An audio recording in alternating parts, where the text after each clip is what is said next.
cas du transport et du stockage des produits de santé, nous parlerons des produits de santé thermosensibles, bien évidemment, c'est-à-dire sensibles à la variation de température. Et on abordera tout ce qui est caractérisation, qualification, certification et labelling. Alors, tout d'abord, avant de s'intéresser à ce sujet, on va comprendre quels sont les enjeux à l'heure actuelle. Tout d'abord, des enjeux économiques. Il faudrait savoir que sur 50 000 références de médicaments dans le monde, nous avons 500 références qui sont des produits thermosensibles, soit 1 à 2% des volumes en France, avec 10 à 20% du chiffre d'affaires. Cette croissance est due à l'arrivée sur le marché des produits biotechnologiques, qui est en forte croissance avec 1,5 milliard de chiffre d'affaires effectué en 2014 et qui serait la solution thérapeutique du futur. Et les prix sont très variables. Les prix partent de quelques euros par dose au niveau des vaccins à 42,3 milliards d'euros de chiffre d'affaires en 2016. Des enjeux économiques, mais aussi des enjeux de santé publique. En France, c'est 22 000 officines qui sont livrées chaque jour, mais aussi des laboratoires et des hôpitaux, avec au minimum 1 à 2 produits thermosensibles par commande. Et sur 10 produits les plus vendus dans le monde en 2014, nous avons 8 dixièmes de ces produits qui sont à conserver sous une plage de température spécifique. Au niveau du circuit logistique, pour mieux agir au niveau de ceci, il faudrait connaître les besoins des utilisateurs, mais aussi les détails de ce circuit. Il faudrait agir au niveau de la production des médicaments, mais aussi au niveau des dépositaires et des grossistes, où on évaluera la qualification des équipements, des enceintes, des chambres froides, mais aussi des enregistrements et des emballages de produits de santé. Nous parlons de qualification des équipements, mais dans quelle mesure qualifier ces équipements? Il faudrait des réglementations, des normes, des recommandations. À l'heure actuelle, ce cadre réglementaire n'est pas bien défini. Nous avons plus une obligation de résultat qu'une obligation de moyens. Au niveau les règlements, en fait, sont définis par les États et des organismes gouvernementaux, à l'exemple de la PDA. Au niveau des normes, ce sont des organismes normatifs qui développent des textes. Et au niveau des recommandations, ce sont des organismes professionnels, à l'exemple du guide pratique de la conservation des médicaments de la chaîne du froid, qui a été développé par l'Association française du froid et une commission. Donc nous avons des obligations, des résultats, mais pas de moyens. Et justement, les États travaillent de plus en plus pour que ça soit plus encadré. Alors, nous confondons souvent certains termes, nous avons un abus de langage. Juste pour rappeler ici au niveau des définitions ce que c'est qu'une certification, un label, une qualification et une accréditation. Donc la certification, c'est l'évaluation de la conformité d'un produit à des exigences d'un référentiel donné. Et suite à cette certification, on pourrait imposer un label, à l'exemple du label Certico-Pharma sur chaque équipement. Tandis que la qualification, c'est l'action de prouver, de documenter qu'un équipement répond à des exigences spécifiées dans un référentiel. Et enfin, l'accréditation, c'est la reconnaissance de la capacité d'une société à réaliser certaines activités, comme des essais, des étalonnages. Le CMOFRA est accrédité pour les essais, les étalonnages, et sera bientôt accrédité pour les certifications. On est accrédité pour la certification de produits industriels et de services. C'est récent. Un exemple de label sur le marché, nous avons le label allemand Pharmacène pour la certification des solutions de transport des produits de santé au niveau des engins et des emballages. Là, notez que le cahier de charge n'est pas disponible. Le label Certifam français pour la certification des solutions de transport, le label est disponible, le cahier de charge est disponible uniquement pour les adhérents. Et enfin, le label européen Certicol Pharma concernant la certification des engins et des emballages des produits de santé thermosensibles, où le cahier des charges est très accessible à tout public. Donc en fait, c'est une initiative des professionnels de santé de développer ce label, ces professionnels sont regroupés dans un comité de labellisation accompagné par le CMAFROI. Et ce comité comporte entre autres un pharmacien qui préside ce comité, mais aussi des fabricants, des utilisateurs, des experts, avec pour objectif principal en fait de fixer des qualités afin d'atteindre des qualités selon des réglementations et des besoins spécifiques des utilisateurs. Tout ceci dans un cadre de transparence avec des cahiers des charges accessibles à tous. dans un cadre économique aussi pour nos clients et dans un cadre d'harmonie en travaillant avec tous les acteurs de cette chaîne du froid. Donc lors d'une demande de certification, à la suite d'une demande de certification, nous avons un certificat qui sera délivré d'une durée de 3 ans et renouvelable tous les 3 ans. Alors, si on regarde la labellisation Certicode plus en détail, dans le premier cas, lorsqu'un client voudrait certifier un ensemble de production, un ensemble d'engins, il va faire une demande auprès du Semafroid. C'est le cas en haut, cas de demande d'habilité Certicode. Il y aura des essais qui seront faits et à la suite de ces essais, des audits. Et après avis du comité de labellisation, on délivrera un certificat de type valable 3 ans. Et ensuite, chaque année, il sera fait un audit annuel, des vérifications en centre de test. Ces données seront enregistrées dans une base de données Data Certicode et ensuite on délivrera une attestation Certicode, cette fois-ci pour chaque engin. Et dans le cas d'un client qui aurait une petite production, 1 à 2 engins, il va faire une demande directement en centre de test. Et ce centre de test va faire des vérifications. Le Semafroid va ensuite analyser toutes ces données, saisir dans la base de données Certicode et délivrer une attestation individuelle pour chaque engin.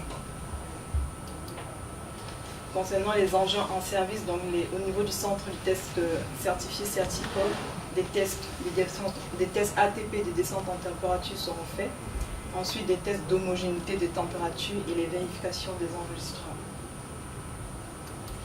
Enfin, le Semafroid pour but de développer des certifications des enceintes thermostatiques et des enregistreurs de température par la suite. Je vous remercie. Merci, Valérie. Alors, je pense qu'il y a des questions dans la salle, bon, à moins que la digestion fasse déjà son effet. Peut-être des commentaires, en tout cas, ou des remarques sur les aspects certification, qualification, ou des questions sur Certicode? Ou est-ce clair à ce point? On peut peut-être ajouter deux, trois éléments par rapport à ce qu'on a vu ce matin sur les meubles. Donc c'est le même dispositif, mais avec une application, une déclinaison pharmaceutique et une déclinaison alimentaire. Dans la déclinaison pharmaceutique, on a déjà les aspects pochettes, emballage, qui sont certifiés Certicode Pharma. Il y en a qui sont exposés dans les laboratoires de métrologie. Et là, on est sur une certification unique parce que ce sont des dispositifs qui ont une durée de vie, même s'ils peuvent être réutilisés, qui reste relativement courte. Donc le certificat d'origine n'a pas vocation à être renouvelé.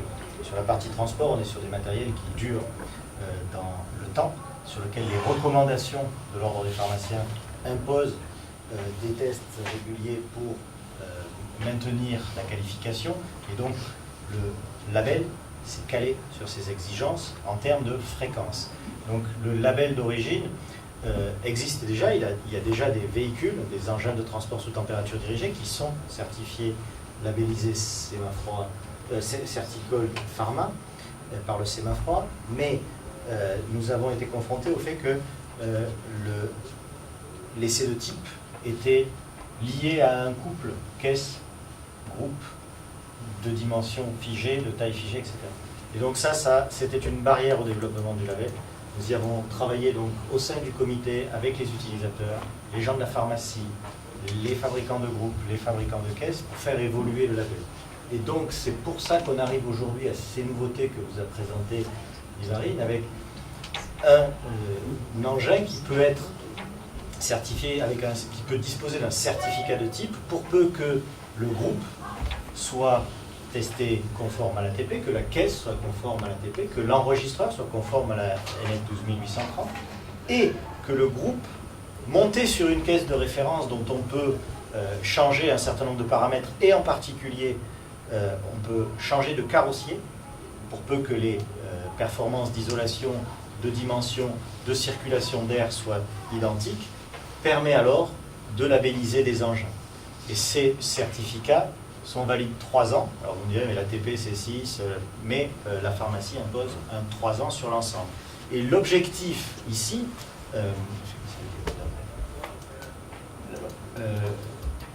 Non, oui, ceci. Voilà. L'objectif de ce dispositif, c'est de fédérer tous les acteurs du froid qui ont construit quelque chose depuis, en particulier 98, comme on l'a évoqué ce matin, avec à la fois les constructeurs de groupes, constructeurs de caisses, les centres de test, les 220 centres de test ATP qui existent en France. Alors tous ne feront pas de la pharma, mais on peut avoir ce réseau est capable, moyennant un peu de formation du personnel, moyennant quelques procédures supplémentaires et un petit peu de matériel, de faire ces essais. Et donc, le choix qui a été fait était de faire évoluer ce label, parce qu'un label, une certification, c'est destiné à évoluer, de façon à répondre exactement aux attentes des utilisateurs et des professionnels, mais surtout à être une opération qui implique tout le monde. On a un succès qui est ce qu'on a mis en place sur l'ATP en termes de coopération des différents acteurs dans la certification. Eh bien, le but, c'est que Certicol fonctionne de la même façon, qu'on ait cette même coopération. Voilà le système qui se met en place actuellement. Et donc, les réseaux de centres de test, donc aujourd'hui, il y a 220 centres de test qui appartiennent à des transporteurs, des loueurs, des carrossiers, des frigoristes, des multicartes qui pourront faire ces essais. Donc sur chaque engin neuf, on fera un essai d'homogénéité avec une température extérieure, une température intérieure et un test de descente. Voilà, et un test de descente ATP. Donc le bleu c'est l'ATP, le orange c'est le test supplémentaire, et ça sera fait dans un centre de test qui fait déjà des essais. Et puis on complète ça ensuite tous les 3 ans, on refait le même test et on complète par la vérification de l'enregistreur et la vérification documentaire, le contrôle visuel de l'engin, etc. Je voudrais juste rajouter une remarque un peu sur la pédagogie, parce que justement, quand on parle de label, forcément la question c'est quoi la différence entre Certicol Pharma, Pharmaserve, excusez-moi, ou Certifarm. Eh bien, quand on regarde les exigences qui s'appliquent aux pharmaciens responsables, il doit garantir que les produits restent à la température de la pharmacopée ou de son AMM dans des conditions bien spécifiées. Et comme l'a dit Marine, il n'y a pas d'obligation de moyens dans la réglementation, il y a une obligation de résultat. Et pire que ça, j'aurais tendance à dire que si le résultat n'est pas atteint et que ça pose problème, c'est le pharmacien responsable qui va en prison, pour simplifier un peu la réglementation. Certicol Pharma est une certification de produit. Comment on évalue qu'un produit est conforme? En regardant le produit. C'est ce qu'on fait dans Certicol. Alors si on regarde les autres labels dans le domaine pharmaceutique, par exemple Pharmaserve, on s'aperçoit qu'il intègre le processus de transport et de conservation des produits dans lequel il peut y avoir une petite partie du produit. Comme dans l'ISO 9000 d'ailleurs, on peut dire que l'ISO 9000 garantit la satisfaction des clients et les exigences réglementaires, et donc à ce titre, il suffirait d'être ISO 9000 pour qu'un produit soit conforme aux exigences du pharmacien, ce qui n'est pas vrai. Donc, d'un point de vue purement de finalité, Pharmaserve ne vise pas la conformité des produits. Donc, elle s'adresse peut-être aux transporteurs d'une manière générale pour son système, parce qu'il ne suffit pas d'utiliser un engin Certicol pour que les produits soient effectivement bien transportés. Si vous oubliez d'allumer le groupe frigorifique, vous comprendrez que même si l'engin est conforme, la température ne le sera pas. Et donc, effectivement, il y a une notion de service en plus. L'autre certification, Certifarm, qui est largement reconnue, c'est ni plus ni moins depuis l'évolution du référentiel que la transposition dans un référentiel privé des guides de bonne pratique des GDP du transport en gros de médicaments, à savoir une analyse de risque. Et l'analyse de risque, elle dit simplement quel est le risque d'avoir des températures au-delà des spécifications. Et pour maîtriser le risque, il faut bien que le produit soit conforme. Pour que le produit soit conforme, il faut le transporter dans des camions conformes. Et pour le transporter dans les camions conformes, il faut un système de certification. C'est la raison pour laquelle Certicol Pharma s'applique aux produits de transport, aux produits de la chaîne du froid, sans dépasser aujourd'hui la notion de service, et sans évidemment être aussi généraliste que l'ISO 9001, qui n'est pas le référentiel universel de la conformité, de la satisfaction générale de tous les clients aux caractéristiques des produits. Voilà. Donc ça, je pense que c'est un point important de bien organiser ça.